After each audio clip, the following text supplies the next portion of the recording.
श्री उड़िया बाबा जी महाराज ने कहा कि 1 महीने डट के भजन करे और किसी कारण से एक बार कस के क्रोध कर ले तो 1 महीने का भजन खत्म हो जाता है, 1 महीने का भजन निष्प्रभावित हो जाता है। 12 महीने में अगर 12 बार हमने क्रोध कर लिया तो साल भर का भजन चौपट हो गया। यहाँ दिन में 12 बार होता है, साल में 12 बार की तो बात थोड़ी थोड़ी देर में नाराजगी आ जाती है। क्रोध भगवत प्राप्ति के मार्ग में बहुत बड़ी बाधक वस्तु है। तुम जान लो, ये क्रोध तुम्हारी अवनति का मूल कारण है। जो अपने आते हुए क्रोध को रोक लेता है उसको निश्चित भगवत प्राप्ति होती है। जो मनुष्य, जो उपासक अपने क्रोध के वेग को नहीं सहन कर पाता, वो भयंकर से भयंकर कुकर्म करके विनाशकारी स्थिति को प्राप्त हो जाता है। इस जगत में क्रोध के कारण लोगों का नाश होता देखा गया है। इसलिए उपासक को कभी किसी पर क्रोध नहीं करना चाहिए। क्रोधी मनुष्य भयंकर से भयंकर पाप कर सकता है। क्रोध के वशीभूत उपासक अपने गुरुजनों की हत्या भी कर सकता है। क्रोध से भरा हुआ पुरुष कठोर वाणी के द्वारा अपने गुरुदेव की अवहेलना भी कर सकता है। क्रोध बड़े से बड़े सम्माननीय का अपमान भी करा देता है, ऐसा हमने देखा है। क्रोधवश अपने अबध्य गुरुजनों की भी हत्या कर सकता है जो क्रोधी जन है।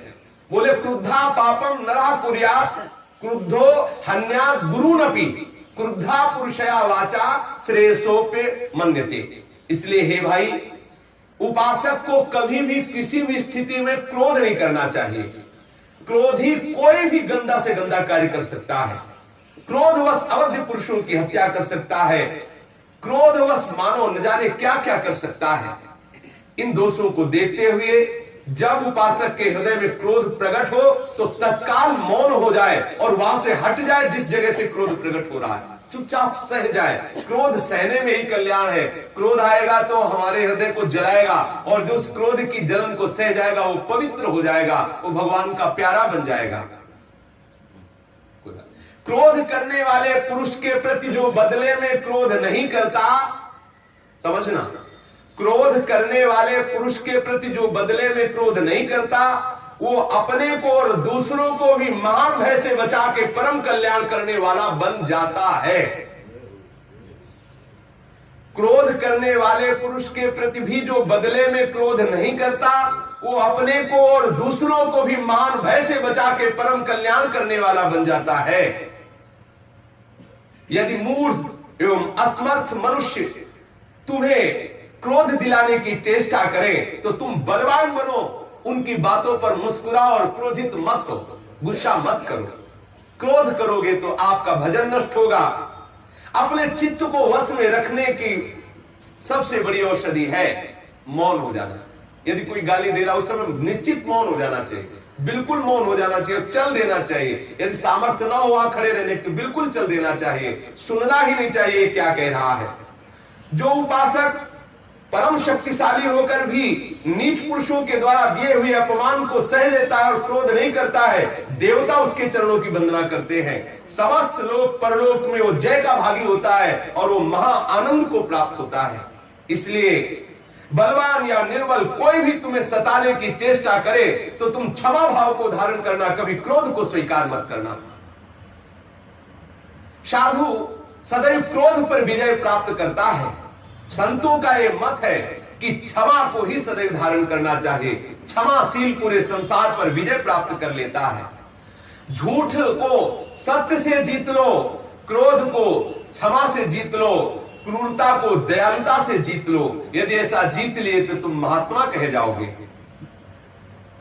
दूरदर्शी उपासक वही है, वही तेजस्वी उपासक है जो दूसरों के द्वारा किए हुए अपराध पर भी क्रोध नहीं करता। जो लाख उपाय करे पर क्रोध ना आवे तो समझ लो वो भगवान के नजदीक पहुंच चुका है। वो तत्वदर्शी महात्मा भगवान के नजदीक पहुंच चुका है। जब लाख उपाय किए जाए उसको क्रोध लावे, जैसे एकनाथ जी कितना उपाय किया। एक तो गंगा स्नान करके जब आते तो थूक देता ऊपर से, मलेच्छकुल का थूक देता कहते हैं। 100 बार थूका, 100 बार गंगा, 1-2 बार थूकने के बाद अपने लोग तो चढ़ जाते ऊपर और उसको पीटते जाके, तुम्हें दिखाई नहीं दे रहा हम गंगा स्नान करके आ रहे।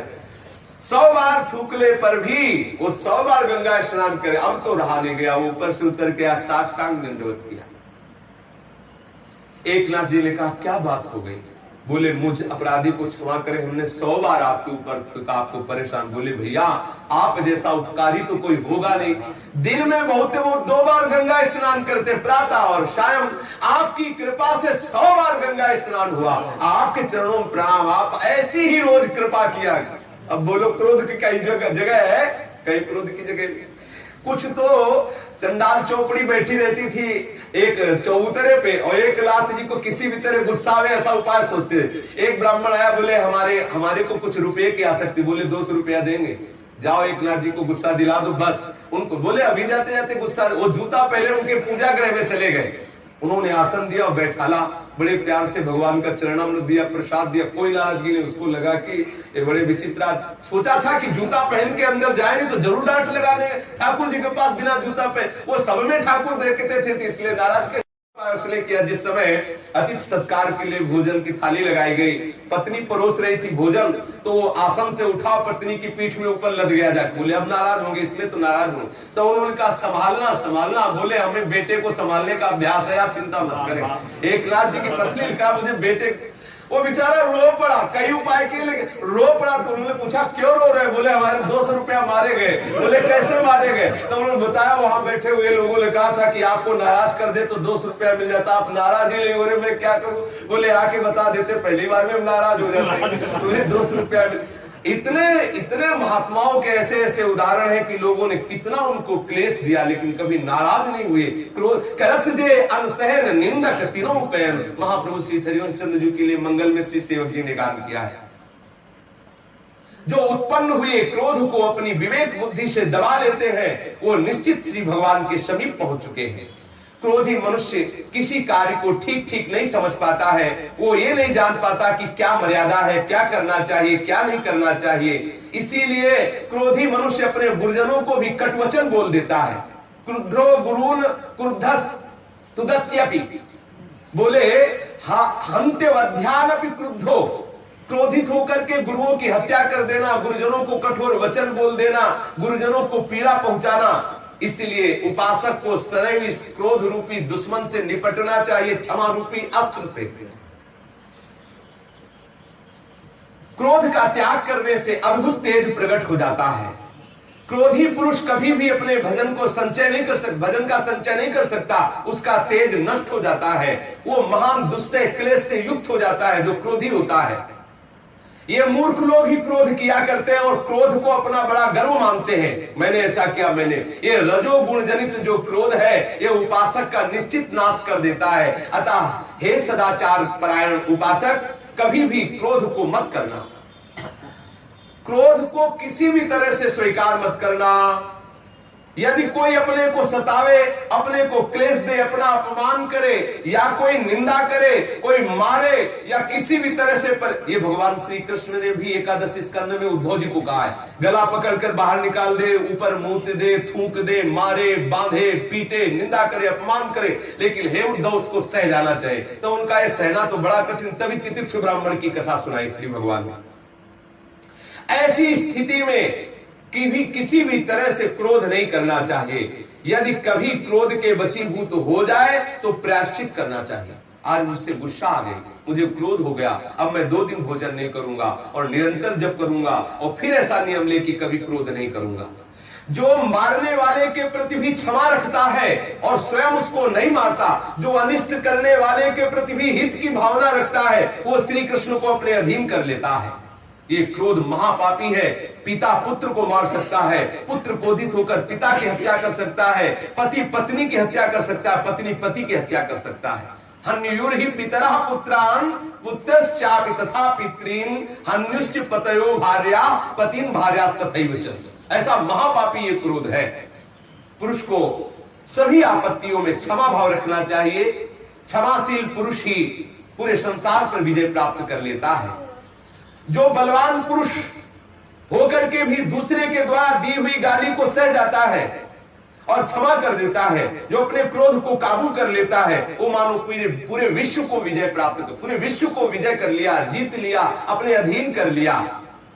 प्रभावशाली वही है जो कभी क्रोध न करे। ध्यान देना, सत्संग है, ये जरूर जीवन में धारण किया जाए। जो क्षमाशील है वही सबसे बड़ी यज्ञ कर लिया, जो क्षमाशील है वही ब्रह्मवेत्ता है, जो क्षमाशील है वही तपस्वी है, जो क्षमाशील है वही भगवान का परम भक्त है। अर्थात जो क्रोध नहीं करता वही यज्ञवेत्ता है, जो क्रोध नहीं करता वही ब्रह्मवेत्ता है, जो क्रोध नहीं करता वही तपस्वी है, जो क्रोध नहीं करता वही भक्त है। कबहू कहो या रानी रहोंगो, श्री रघुनाथ कृपाल कृपाते साधु स्वभाव गहोंगो। आगे आया परुख वचन अति दुसा श्रवण सुनते पावक न दहोंगो। चाहे जितना कोई कड़ुआ बोले लेकिन हम बुरा नहीं मानेंगे। साधक को सदा क्षमा का आश्रय लेना चाहिए। जिस समय साधक सब कुछ सहन कर लेता है उसी समय वो ब्रह्म भाव को प्राप्त हो जाता है। ये देख लो, क्षन्तव्यमेव सततम पुरुषेण विजानता, यदा हि क्षमते सर्वं ब्रह्म संपद्यते तदा। जो सब कुछ सह जाता है, गाली अपमान निंदा सब कुछ सह जाता है, सब कुछ सहन कर लेता है और सबको क्षमा करता है, वो ब्रह्म भाव को प्राप्त हो जाता है, ब्रह्मानुभूति के योग्य हो जाता है। क्षमावान को इस लोक में सदैव सब सुख पहुंचाते हैं। क्षमावान को